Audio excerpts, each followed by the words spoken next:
Hello guys, welcome back to prep Mitra TET. तो दोस्तों, जो हमारी टीचिंग एप्टीट्यूड की सीरीज़ चल रही है उसकी अगली वीडियो के साथ हम यहाँ पे हाजिर हैं। जैसा कि आप जानते हो कि हम प्रत्येक वीडियो में 10 प्रश्न कवर करते हैं, तो इस वीडियो में भी हम 10 प्रश्न कवर करेंगे और 60 क्वेश्चन हम प्रीवियस जो वीडियोज़ हैं उनमें कवर कर चुके हैं। तो आज का पहला प्रश्न बिना देर किए हुए शुरू करते हैं। Question number 61। क्वेश्चन कह रहा है आपका, राष्ट्रीय अध्यापक शिक्षा परिषद NCTE की स्थापना की गई। ऑप्शन नंबर ए है आपका 1966 में, ऑप्शन नंबर बी है आपका 1973 में, ऑप्शन नंबर सी है आपका 1995 में, ऑप्शन नंबर डी है आपका 2005 में। तो इसका राइट आंसर क्या हो जाएगा? इसका राइट आंसर हो जाएगा आपका ऑप्शन नंबर सी 1995 में। जी हाँ दोस्तों, जो राष्ट्रीय अध्यापक शिक्षा परिषद था, national council for teacher education NCTE, इसकी स्थापना 1995 में की गई थी। बेसिकली जो ये संस्था है इसका काम क्या है? इसका काम है आपका जो हमारा टीचर एजुकेशन होता है, अध्यापक शिक्षण, उससे रिलेटेड जो भी मात्रक मानदंड वगैरह होती है उनका निर्धारण ये वाली संस्था करती है। टीचर एजुकेशन में आपका जैसे टीचर ट्रेनिंग वगैरह आ जाता है, ये BEd आ गया आपका, और आपका जो टीचिंग से रिलेटेड आपका क्या हो सकता है, DLED हो सकता है, बाकी भी जो ऐसे प्रशिक्षण कार्यक्रम होते हैं टीचरों के लिए, तो उनके जो मात्रक व मानदंडों का निर्धारण होता है वो कौन सी संस्था करती है? तो वो यही संस्था NCTE करती है, और इसकी स्थापना कब हुई थी? 1995 में हुई थी। तो ये था हमारा पहला प्रश्न। तो अगला प्रश्न देखते हैं। अब अगला प्रश्न कह रहा है हमारा, राष्ट्रीय शैक्षिक प्रशिक्षण अनुसंधान एवं प्रशिक्षण परिषद की स्थापना हुई। तो इसका राइट आंसर क्या हो जाएगा? ऑप्शन नंबर ए है आपका 1961 में, ऑप्शन नंबर बी 1971 में, ऑप्शन नंबर सी 1981 में, ऑप्शन नंबर डी 1991 में। जैसा कि आपको नाम से पता चल रहा है, राष्ट्रीय शैक्षिक प्रशिक्षण अनुसंधान एवं प्रशिक्षण परिषद, इसको वैसे आप लोगों ने किस नाम से ज़्यादा जाना होगा? NCERT के नाम से ज़्यादा सुना होगा। कई लोगों को क्लिक नहीं हुई होगी ये बात कि ये NCERT की फुल फॉर्म है। राष्ट्रीय शैक्षिक प्रशिक्षण नहीं होना चाहिए था, पहले राष्ट्रीय शैक्षिक होना चाहिए था। राष्ट्रीय शैक्षिक अनुसंधान एवं प्रशिक्षण परिषद ये होना चाहिए था। राष्ट्रीय शैक्षिक अनुसंधान एवं प्रशिक्षण परिषद इंग्लिश में हुआ, इसका मतलब NCERT, और उसकी फुल फॉर्म हुई national council of educational research and training. तो ये है हमारा राष्ट्रीय शैक्षिक अनुसंधान एवं प्रशिक्षण परिषद। इसकी स्थापना कब हुई थी? तो आप लोग जानते हो कि ऑप्शन नंबर ए क्या है, राइट आंसर है 1961 में। जो हमारा NCERT है ये इसकी स्थापना 1968 में हुई थी, और ये NCERT आप जानते हो कि क्या करता है, जो हमारा सिलेबस होता है उसका निर्धारण करता है।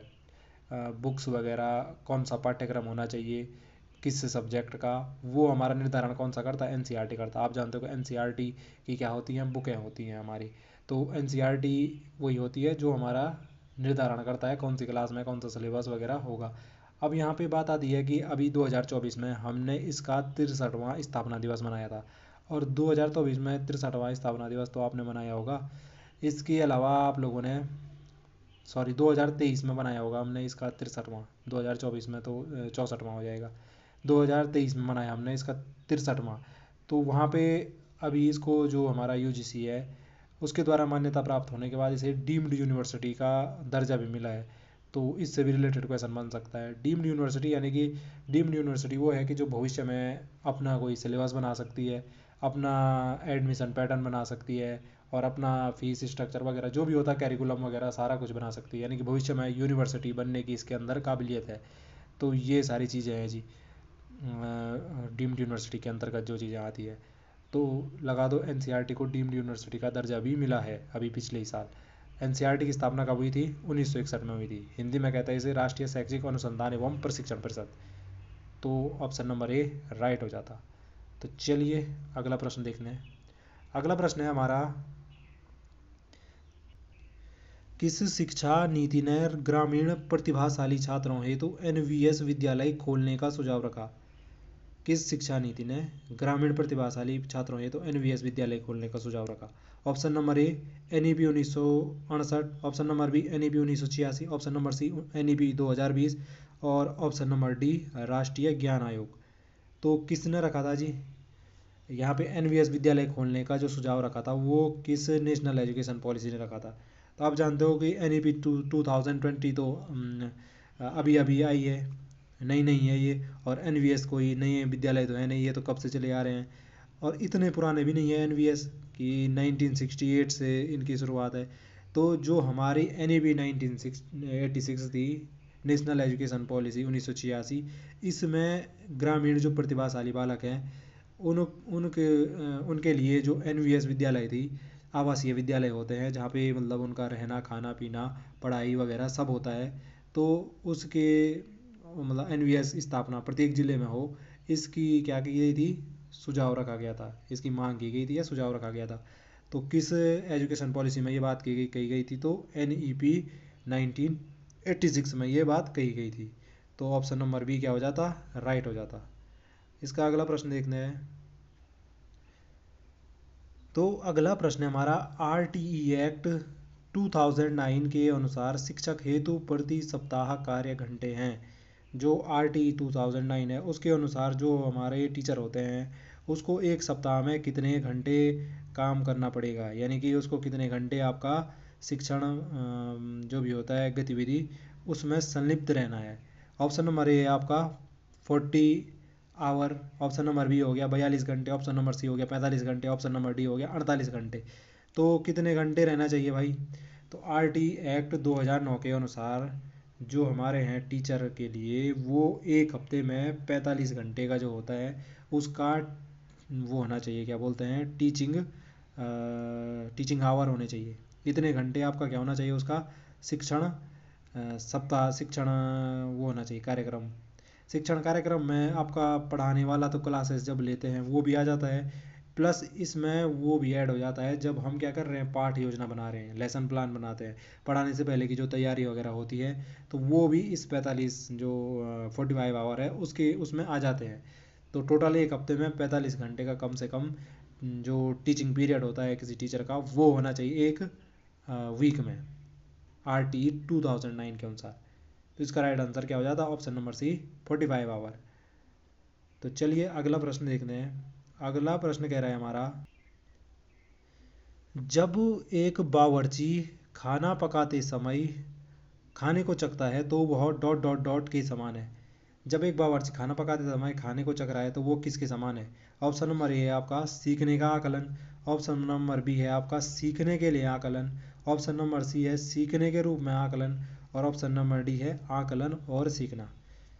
तो इसका राइट आंसर क्या हो जाएगा, जैसा कि आप जानते हो कि जो हमारा आकलन एवं मूल्यांकन एवं आकलन वाला जो चैप्टर है उससे भी क्वेश्चन बनते रहते हैं। तो ये बहुत ही अच्छा क्वेश्चन है कि जब बावर्ची खाना बना रहा है और उसको खाना पकाते टाइम चख रहा है तो वह किसके समान होगा, सीखने का आकलन हो जाएगा वो, या सीखने के लिए आकलन हो जाएगा, या सीखने के रूप में आकलन हो जाएगा, या आकलन और सीखना हो जाएगा। तो बेसिकली वो क्या हो जाएगा हमारा, वो हो जाएगा हमारा सीखने के लिए आकलन हो जाएगा। सीखने के लिए आकलन क्यों हो जाएगा कि वो खाना पकाते समय खाने को चख क्यों रहा है, वो चखता क्यों है, चखता वो इसलिए है कि कुछ कमी पेशी तो नहीं रही उसके खाने में, नमक मिर्च जो भी देखना है उसको, मसाला नमक जो भी होगा कि कम ज़्यादा तो नहीं हुआ है। तो बेसिकली वो आकलन तो कर ही रहा है उस चीज़ का, माप मतलब आकलन का मतलब हो गया वो माप तो रहा है उस चीज़ को कि कम है ज़्यादा है जो भी है, लेकिन वो किस चीज़ के लिए माप रहा है, वो सीखने के लिए माप रहा है। सीखना यानी कि वो जानना चाह रहा है कम ज़्यादा है, अब कम ज़्यादा है वो जानेगा, उसके बाद वो क्या कर सकता है उसमें सुधार कर सकता है।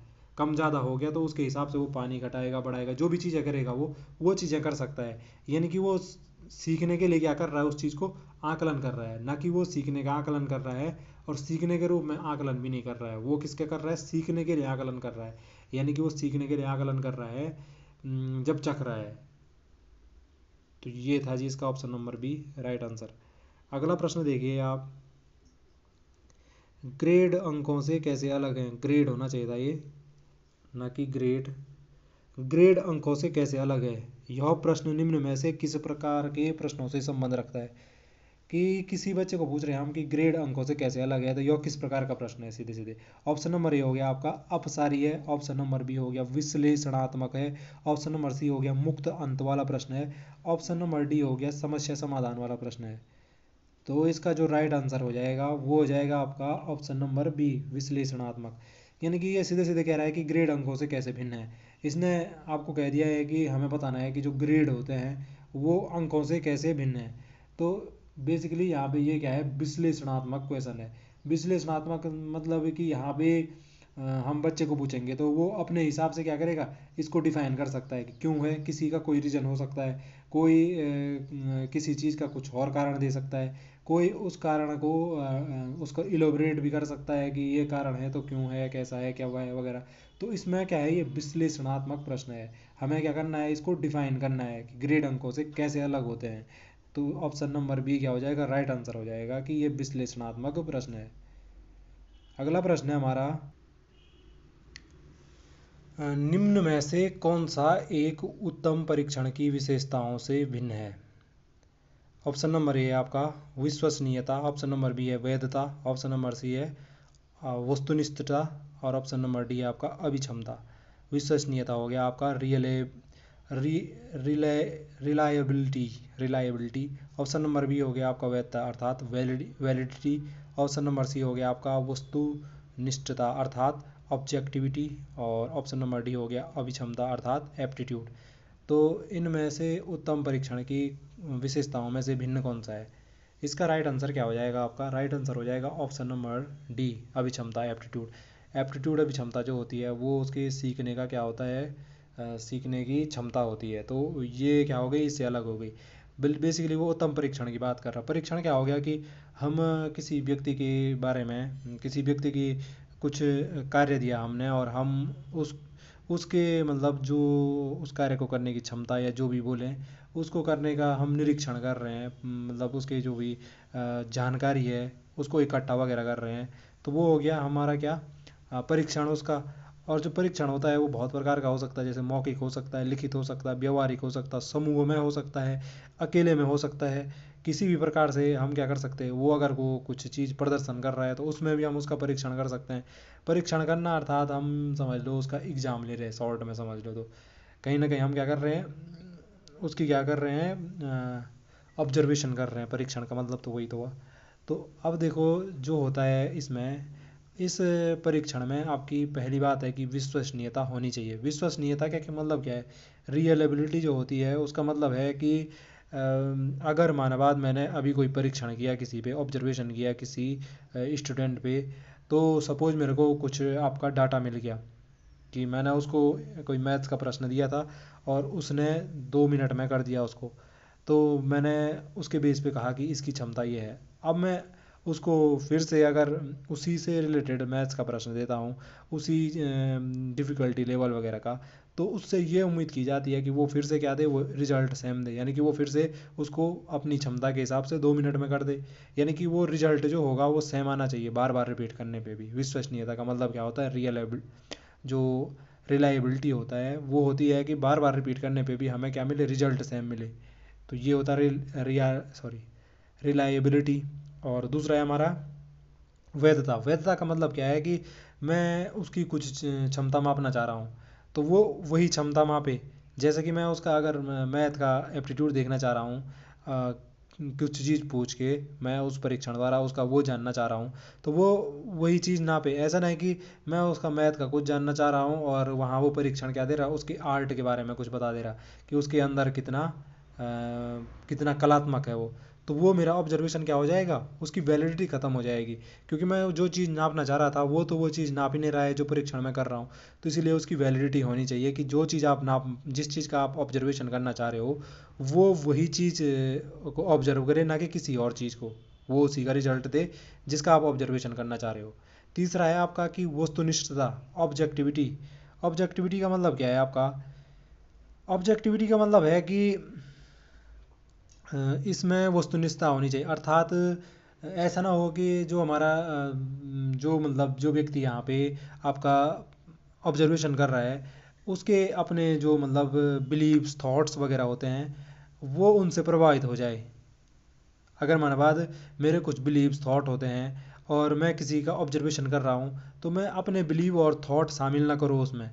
मतलब जो मानक ऑब्जर्वेशन होगा उसी के अकॉर्डिंग मैं जो भी हमारा पात्र है उसका ऑब्जर्वेशन करूँ, ना कि अपने बिलीव्स थॉट्स डाल दूँ उसके अंतर्गत। तो उससे क्या होगा, जो उसकी ऑब्जेक्टिविटी होती है, वस्तुनिष्ठता, कि जो उसको नापना चाहिए था, जिस मानकों में नापना चाहिए था, वो क्या हो जाएंगे, वो उसकी जो ऑब्जेक्टिविटी होती है वो क्या हो जाएगी, ख़त्म हो जाएगी, अगर मैं अपने बिलीव्स थॉट्स जो होते हैं उनको शामिल कर दूँ उसमें। क्योंकि फिर क्या हो जाएगा, मैं अपने हिसाब से चीज़ों को देखूंगा ना, मैं उसको अपने हिसाब से कम ज़्यादा उसका स्कोर कर सकता हूँ, तो उसका जो ऑब्जर्वेशन होगा वो क्या हो जाएगा, गलत हो जाएगा। तो वस्तुनिष्ठता होनी भी ज़रूरी है कि जो ऑब्जर्व कर रहा है उसका उसमें बिल्कुल भी अपना कोई भी हस्तक्षेप ना हो। तो ये है जी। तो ऑप्शन नंबर डी क्या हो जाता, अभिक्षमता जो है उत्तम परीक्षण परीक्षण की विशेषता में नहीं आएगा। बाकी ये 3 चीज़ें क्या आएंगी, उत्तम परीक्षण की विशेषताओं में आएंगी। अगला प्रश्न देखिए, अगला प्रश्न क्या कह रहा है हमारा, बच्चों की बुद्धि लब्धि 90 से 110 के मध्य है तो वह है। यानी कि किसी बच्चों की जो है आपकी बुद्धि लब्धि, बुद्धि लब्धि को क्या कहते हैं, इंटेलिजेंट कोशेंट, वो कितनी है, 90 से 110 के बीच है। तो वह होगा, ऑप्शन नंबर ए है आपका सामान्य बुद्धि का बालक होगा। ऑप्शन नंबर बी हो गया प्रखर बुद्धि अर्थात वेरी सुपीरियर इंटेलिजेंस होगी। या ऑप्शन नंबर सी उत्कृष्ट बुद्धि अर्थात सुपीरियर इंटेलिजेंस वाला होगा। और ऑप्शन नंबर डी है आपका प्रतिभाशाली अर्थात जीनियस होगा। तो किस कैटेगरी के अंतर्गत आता है जो आपका आईक्यू है अगर 90 से 110 के बीच है, तो जो 90 से 10 के बीच होता है वो आता है आपका सामान्य बुद्धि के अंतर्गत, एवरेज इंटेलिजेंस के अंतर्गत आता है 90 से 110, जो आपका क्या होता है, आईक्यू लेवल होता है। इंटेलिजेंट कोशेंट कितने के अंतर्गत आता है ये, 90 से 110 सामान्य बुद्धि के अंतर्गत आता है। यानी कि सामान्य बुद्धि के बालक का आईक्यू 90 से 110 होता है। उससे ऊपर आपका फिर सुपीरियर हो जाता है, फिर वेरी सुपीरियर हो जाता है। और अगर इससे नीचे होगा फिर आपका मतलब थोड़ा सा मंद बुद्धि, ये वाला कैटेगरी आने लग जाती है। बेसिकली जो सामान्य बुद्धि होती है उसका आईक्यू 90 से 110 होता है। तो ये तो आपको पता ही होना चाहिए सामान्य बुद्धि का कितना होता है, 90 से 110। और मैक्सिमम जो लोग होते हैं वो सामान्य बुद्धि के ही होते हैं दुनिया में। इससे ऊपर नीचे वाले जो होते हैं बहुत ही कम परसेंटेज में होते हैं। बात ज़्यादातर क्या होता है, सामान्य बुद्धि होता है, 90 से 110 क्या रहता है, ज़्यादातर का आईक्यू रहता है। तो ये था हमारा प्रश्न और इसका राइट आंसर था सामान्य बुद्धि। तो अगला प्रश्न देखिए अपना, बुद्धि लब्धि अर्थात आईक्यू मापन के जन्मदाता है। अगला प्रश्न हमारा था बुद्धि लब्धि आईक्यू कहते हैं जिसे, उसकी मापन के जन्मदाता कौन है जी। आपका ऑप्शन नंबर ए है स्टर्न, ऑप्शन नंबर बी है बिने, ऑप्शन नंबर सी है आपका टर्मैन, और ऑप्शन नंबर डी है आपका नन ऑफ दीज, इनमें से कोई भी नहीं। तो कौन सा हो जाएगा जी, आईक्यू मापन के जन्मदाता किसे माना जाता है, तो आईक्यू मापन के जन्मदाता माना जाता है आपका अल्फ्रेड बिने को। तो अल्फ्रेड बिने थे जो, इन्होंने सबसे पहले बुद्धि परीक्षण पे अपना क्या किया था, काम किया था। आप जानते हो कि किसने किया था सबसे पहला काम, ये फ्रेंच क्या थे, एक फ्रेंच साइकोलॉजिस्ट थे अल्फ्रेड बिने। इन्होंने क्या किया था, बिने और साइमन टेस्ट बनाया था आईक्यू मापने के लिए। सबसे पहले आईक्यू नापने का जो काम किया था वो बिने ने किया था, इसीलिए बिने को आईक्यू मापन के जन्मदाता अर्थात फाउंडर ऑफ आईक्यू माना जाता है। तो ऑप्शन नंबर बी क्या हो जाता, राइट आंसर हो जाता। आज की वीडियो का अपना अगला और अंतिम प्रश्न देखते हैं, बुद्धि के बहुकारक सिद्धांत मल्टी फैक्टर थ्योरी के प्रतिपादक हैं। ऑप्शन नंबर ए है आपका मैकडुगल, ऑप्शन नंबर बी है आपका टर्मैन, ऑप्शन नंबर सी है आपका Thorndike, and option number D है आपका बर्ट। तो मल्टी फैक्टर थ्योरी, बुद्धि के बहुकारक जो सिद्धांत है वो किसने दिया था जी, इसका राइट आंसर हो जाएगा आपका ऑप्शन नंबर सी थॉर्नडाइक। तो थॉर्नडाइक क्या थे, एक अमेरिकी मनोवैज्ञानिक थे। इन्होंने बुद्धि का बहुकारक सिद्धांत जो है वो दिया था। बेसिकली इन्होंने माना था कि जो बुद्धि होती है उसमें इन्होंने 3 कारक माने थे। एक कहा था इन्होंने कि आपका सामाजिक बुद्धि होता है, एक इन्होंने कहा था आपका मूर्त बुद्धि होता है, और एक इन्होंने कहा था अमूर्त बुद्धि होता है। तो इन्हीं के बेस पे क्या होता है, किसी की जो होगी बुद्धि का निर्धारण होता है। और इन्हीं के बेस पे उन्होंने ये कहा था कि कोई व्यक्ति जरूरी नहीं है एक क्षेत्र में अच्छा हो तो वो प्रत्येक क्षेत्र में अच्छा ही हो। जबकि आप जानते हो कि सबसे पहले जो हमारा एक कारक सिद्धांत आया था बुद्धि का, एक कारक सिद्धांत किसने दिया था, एक कारक सिद्धांत दिया था आपका ईस्टर्न टर्मर और बिने ने। इन्होंने क्या कहा था, इन्होंने कहा था कि जनरल फैक्टर माना था। एक कारक सिद्धांत का मतलब है कि उन्होंने कहा कि बुद्धि एक प्रकार की होती है, मतलब उनका उनके फैक्टर के हिसाब से अगर कोई व्यक्ति किसी एक चीज़ में अच्छा है, सपोज वो किसी भी चीज़ में अच्छा हो सकता है, उसका मैथमेटिक्स बहुत अच्छा है, तो उनके हिसाब से क्या होगा कि वो व्यक्ति बुद्धिमान है और वो हर चीज़ में क्या होना चाहिए, अच्छा होना चाहिए। बेसिक सा लॉजिक ये था एक कारक में। फिर जब इससे बात नहीं बनी तो फिर क्या आया, द्विकारक सिद्धांत आया। द्विकारक सिद्धांत किसने दिया? तो द्विकारक सिद्धांत दिया आपका स्पीयरमैन ने।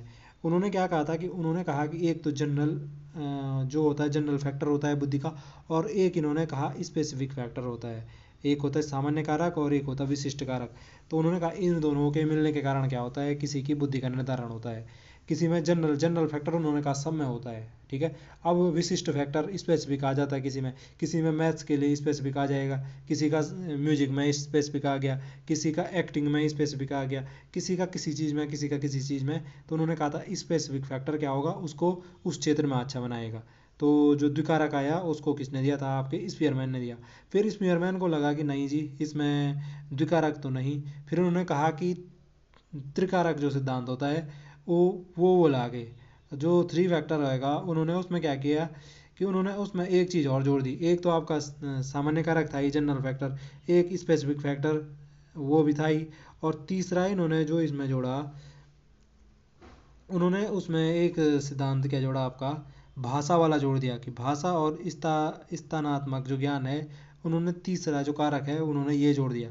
तो ऐसे ही ये कारक कारक की थ्योरी चल रही थी, कौन कौन से फैक्टर होते हैं बुद्धि को निर्धारित करने वाले। पहले एक कारक आया, फिर द्विकारक आया, फिर त्रिकारक आया। एक कारक का बिले एक कारक आपका बिने टर्मैन इन्होंने दिया था, और द्विकारक आपका दिया स्पीयरमैन ने, त्रिकारक भी आपका दिया स्पीयरमैन ने। और फिर आता है आपका ये वाला, कौन सा वाला, बहुकारक मल्टीफैक्टर, जहाँ पे कि किसने दिया, ये आपका थॉर्नडाइक ने दिया था। इसके बाद भी बहुत सारे आते हैं, ग्रुप फैक्टर आता है और भी आते हैं, लेकिन हम यहाँ तक देखते हैं इसको आज कि जो बहुकारक सिद्धांत था वो किसने दिया था, थॉर्नडाइक है। और इन्होंने तीन कौन कौन से कारक बताए थे जो हमारे इंटेलिजेंस को निर्धारित करते हैं। एक इन्होंने कहा था आपका सोशल क्या क्या क्या कहा था, सामाजिक बुद्धि का था। एक का था इन्होंने मूर्त बुद्धि, और एक का था अमूर्त बुद्धि। तो ये थे जी आपका आज के 10 प्रश्न जो कि हमने इस वीडियो में कवर किए। आई होप आपको वीडियो पसंद आई होगी। अगर आपको वीडियो पसंद आई तो प्लीज़ लाइक शेयर करना ना भूलें, और इसी प्रकार की वीडियो के लिए चैनल को सब्सक्राइब करें ताकि हमें आगे से इसी प्रकार का जो कंटेंट है वो बनाने के लिए मोटिवेशन मिलता रहे। तो फिर मिलते हैं अगली वीडियो में, तब तक के लिए bye bye and take care.